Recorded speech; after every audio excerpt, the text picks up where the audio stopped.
Hindu education society के चुनावों का बिगुल बज चुका है। अभी हम हैं अमनगनी सोसाइटी में और यहाँ पर एजुकेशन सोसाइटी से जुड़े हुए सैकड़ों लोग पहुंचे हुए हैं।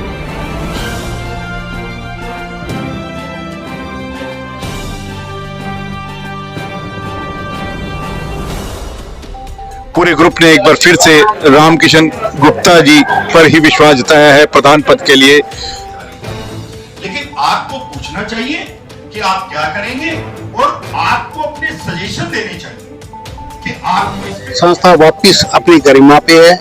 रिजल्ट 100% आ रहे हैं, मेरिट आ रही है, बच्चे हरियाणा लेवल पे और स्पोर्ट्स में जा रहे हैं, फुटबॉल में।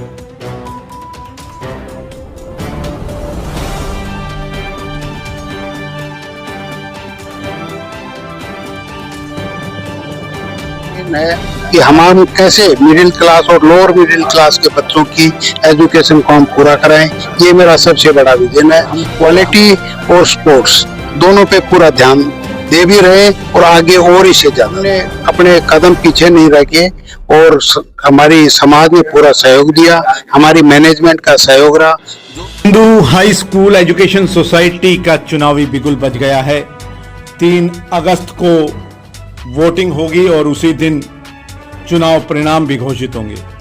प्रधान पद के लिए एक बार फिर से रामकिशन गुप्ता पर ही समाज के लोगों ने भरोसा जताया है।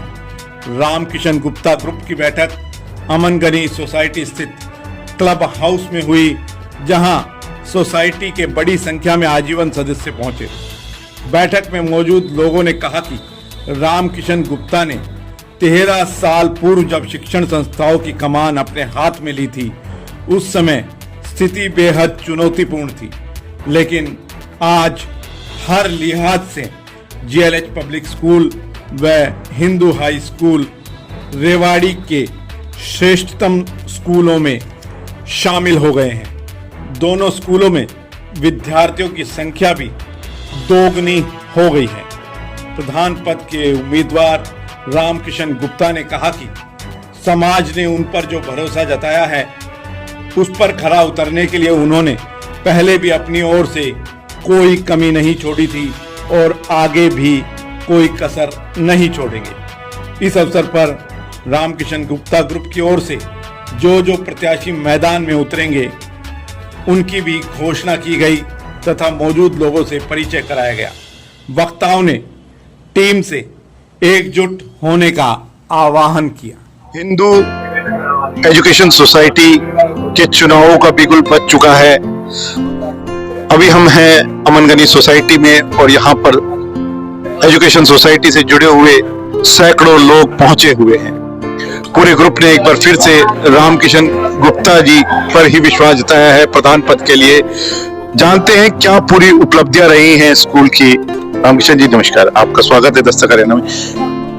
एक बार फिर से आपको ही चुना है पूरे ग्रुप ने प्रधान पद के लिए। क्या पूरी उपलब्धियां रही हैं स्कूल की और क्या समाज को कहना चाहिए? देखो अमित जी, आप अच्छे से जानते हैं और आप तो रेवाड़ी के ही है, आपने देखा भी है जब हम 2013 में आए थे तो इस संस्था का क्या हाल था। और हम समाज के सभी वर्गों के सहयोग से, सरकार के सहयोग से और हमने इस संस्था का वापिस अब इसकी गरिमा को हम ऊपर ले जाने की कोशिश कर रहे हैं और करीब करीब अब ये संस्था ऊपर की तरफ इसने बढ़ना शुरू कर दिया है और अब ये पीछे मुड़ के देखेगी भी नहीं। दूसरी बात, जो जीएलएच के बारे में आपको मैं बताऊं, 2000 में इस संस्था ने जमीन खरीदी और 2013 में तक इसमें कुछ भी इसकी प्रोग्रेस हुई नहीं, सिर्फ एक ढांचा था। हम लोग आए, फिर दोबारा से जनता से सहयोग मांगा, सरकार से सहयोग किया और हमने मात्र 6 महीने में भी इस जमीन का कब्जा लेकर और इसकी वापिस इसकी सारी कंस्ट्रक्शन जो बची हुई थी उसको करके और 6 महीने में हमने इसका 2014-2015 में इसका सेशन हमने चालू कर दिया। ये उसके बाद आज संस्था वापिस अपनी गरिमा पे है। रिजल्ट 100% आ रहे हैं, मेरिट आ रही है, बच्चे हरियाणा लेवल पे और स्पोर्ट्स में जा रहे हैं। फुटबॉल में तो एक कप है, उसमें जाके दिल्ली तक वो हमारे बच्चे फुटबॉल तक खेल के आए। ये अभी तक की हमारी मेन उपलब्धि है। और हमारा जो सबसे मेन है कि हम कैसे मिडिल क्लास और लोअर मिडिल क्लास के बच्चों की एजुकेशन को हम पूरा कराएं, ये मेरा सबसे बड़ा विजन है। और हम क्वालिटी और स्पोर्ट्स दोनों पे पूरा ध्यान दे भी रहे और आगे और इससे ज्यादा दें। 13 साल पहले जब चार्ज संभाला तो बड़ी चुनौतियां थी, बच्चे नाम मात्र के रह गए थे इतनी बड़ी संस्था में। कैसे अब क्या तादाद है स्टूडेंट्स की और कैसे आपने इस चीजों को अचीव किया? देखिए, हमने सबसे पहले जो बच्चे मिसयूज थे, जो पढ़ना नहीं चाहते थे, उसको हमने डिसिप्लिनरी एक्शन लिया। और जो पहले हम जब आए थे तो इस स्कूल में पीने का पानी की भी व्यवस्था नहीं थी, हमने वो मूलभूत सुविधाएं सबसे पहले बनाई।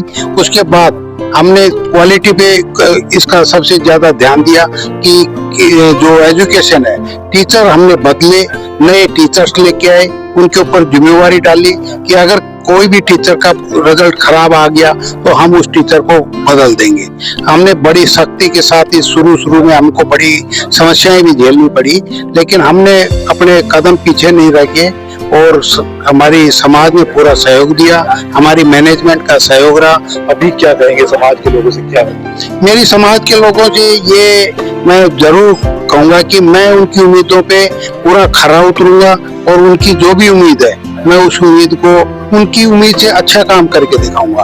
उनका सहयोग मेरे साथ रहा है और आगे भी मैं उनके सहयोग की अपील करता हूं और मैं समाज को कभी निराश नहीं होने दूंगा। ये मेरा प्रॉमिस है। जब मेरे को राज कालरा जी ने और श्रीचंद जी ने संस्था दी थी, उस टाइम संस्था की आर्थिक दशा भी बहुत खराब थी, लेकिन आज हमारे स्कूल की आर्थिक दशा बहुत अच्छी है। हमने जून मंथ तक की सैलरियां ऑलरेडी डिस्बर्स्ड है हमारी और कोई हमारे पास इस टाइम एक पैसे की देनदारी नहीं है। हमने खूब इस पे जम के सहयोग से और सरकार के सहयोग से हमने पैसा खर्चा है और आज हम वापिस इसको किसकी गरिमा है। और मैं पब्लिक को और जनता को और सोसाइटी के सदस्यों को विश्वास दिलाता हूँ कि मैं उनके नाम को कभी नीचा नहीं होने दूंगा। क्या पूरा शेड्यूल चुनाव का रखा हुआ है? चुनाव का शेड्यूल ये है कि अब 18 और 19 तारीख को फार्म जो है वो लिए जाएंगे, 21-22 को फार्म जमा होंगे, 23 तारीख को शायद उसकी कोई नाम विड्रॉल ले सकता है, लेकिन मेरे को पूरा मोटा मोटी यही है। और 24 तारीख को चुनाव चिन्ह मिल जाएंगे और 3 अगस्त को 8 बजे से 4 बजे तक चुनाव की वोटिंग होगी और 5 बजे से मतगणना है। लोगों का पूरा दबाव रहा है रामकिशन जी और रामकिशन जी संस्थाओं को किस पोजीशन पे ले गए हैं ये सब लोगों के सामने है कि संस्था कहां से कहां तक पहुंची है। मलिक साहब ने बताया जैसे कि संस्था एक समय डूबने की कगार पर थी और रामकिशन जी इसकी बागडोर संभाल कर संस्थाओं को बहुत आगे ले गए हैं। तो सब लोगों का यही मानना है कि इससे अच्छा प्रधान संस्था के लिए कोई हो ही नहीं सकता। इसलिए सभी ने फुल बहुमत से और फुल कोऑपरेट से, और आपको गैदरिंग आपने देखी भी होगी, पूरे समाज की चारों तरफ से प्रधान जी को बधाइयां मिली हुई है और सभी का मन है कि प्रधान जी दोबारा प्रधान बने और संस्था को और आगे ले जाए। देखिए सर, मैं पिछली बार भी रामकिशन जी ग्रुप से लड़ा था, तब मैं एग्जीक्यूटिव मेंबर के लिए लड़ा था और मेरा हमेशा से विजन रहा है कि जो भी कैंडिडेट खड़ा हो स्कूल के हित के लिए काम करे। पहली बात ये। दूसरा, जो मैंने पिछले 12 साल में देखा कि रामकिशन जी जब आए थे 2013 में, उस टाइम स्कूल का हाल बहुत खराब था। मैं खुद हिंदू स्कूल से पढ़ा हूँ, 1989 बैच का हूँ। उस टाइम सही बात थी कि सिफारिश से एडमिशन होते थे, बट अब वो चीजें 2013 में खत्म हो गई थी। तो पिछले 12-13 साल में जो जितना डेवलपमेंट हुआ है, तो मुझे लगता है कि ये रामकिशन जी ही एक ऐसे मेंबर है या ऐसे प्रधान है जो इसको आगे ले जा सकते हैं। और मेंबर हमेशा जो है एलिजिबल के साथ साथ वो उसमें जुनून होना चाहिए, ऐसा नहीं कि वो कोई भी बन जाए। तो मेरा ये है कि जो पिछले 3 साल में इन्होंने काफी चेंज किया। जब मैं लास्ट बार बना था तो उन्होंने मुझे कहा था डॉक्टर साहब एक बार आके देखिएगा, तो मैंने उनको कहा देखो जी, first impression is the last impression. तब जीएलएच का जो था एंट्री गेट था दैट वाज नॉट गुड, अंदर कंपाउंड था वो बहुत अच्छा नहीं था। अब 3 साल बाद मैं वापस बार बार देखता हूँ तो वो एटलीस्ट 5 स्टार वाला बन गया। तो रामकिशन जी में जरूर है, इसलिए मैंने उनका एक ग्रुप चुना। और फिर मैं ये कहना चाहूंगा, कोई भी आए बन के, उद्देश्य एक ही है कि स्कूल का डेवलपमेंट हो, अदरवाइज किसी को आने का फायदा नहीं है। सब अपनी इच्छा से आए बट मन लगा के काम करें, ये मेरा उद्देश्य है। Thank you. इसके पीछे एक बहुत बड़ा कारण है कि जब 2013 में इन्होंने चार्ज संभाला था तो संस्था जीरो पे थी। तो जो इनकी मेहनत है वो दिखाई देती है और ग्राउंड लेवल पे दिखाई देती है। तो यही एक मेन कारण है कि जो हम वापस इनके साथ हैं। इनको वो अनुभव आ गया कि संस्था को अभी कैसे आगे ले जाना है, क्योंकि वो उन्होंने पिछले 12 साल में जो कार्य किए हैं तो वो तारीफ के काबिल है। मेरे को ग्रुप में सेक्रेटरी पद पे लड़ने की जिम्मेवारी दी गई है। हमारा ग्रुप पूरी तरह से मजबूत है और सक्षम है।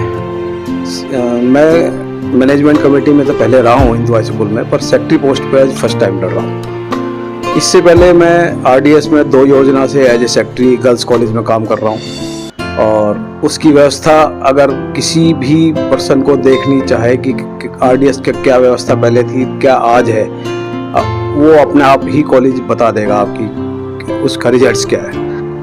इसके अलावा मैं पिछले 22 साल से एक संस्था है हमारी श्री श्याम सेवा समिति, सामूहिक विवाह का 14 जनवरी को प्रोग्राम करते हैं। उसमें हमारे चेयरमैन रामकिशन जी और शरद गोयल जी के साथ और हमारे जो टीम है ट्रस्ट की, उन सबको साथ लेके 503 लड़कियों की शादी हम करा चुके हैं। वो भी कार्यक्रम हम निस्वार्थ पैसा इकट्ठा करके मार्केट से पूरे शहर का सहयोग करके करते आ रहे हैं। अगर हमें शहर वासी इस बार सेक्रेटरी पद की जिम्मेवारी देते हैं तो मैं सभी को सिर्फ इतना ही विश्वास दिला सकता हूँ कि अगली योजना तक कोई भी बड़ा बुजुर्ग और हमारा साथी ये महसूस नहीं करेगा कि हमने कोई गलत निर्णय लिया है। और हम समय देने में सक्षम है, कार्य करने में सक्षम है। रामकिशन जी ने पिछले 10-12 साल से काम किया है। इस बार हमारी टीम में महेश जी भी जवान उप प्रधान पद के लिए लड़ रहे हैं और डॉक्टर संजय है, अपने आप में कैपेबल है और राजकाल राजी का आशीर्वाद हमारा पिछले 25 साल से स्कूल पे बना हुआ है। तो इन सब को देखते हुए हमारे सभी मेंबर मजबूत और यंग ब्लड को हमने इस बार जोड़ा है। तो हम सब शहरवासियों से यही अपील करेंगे कि हमें सहयोग दें और इस बार एक मौका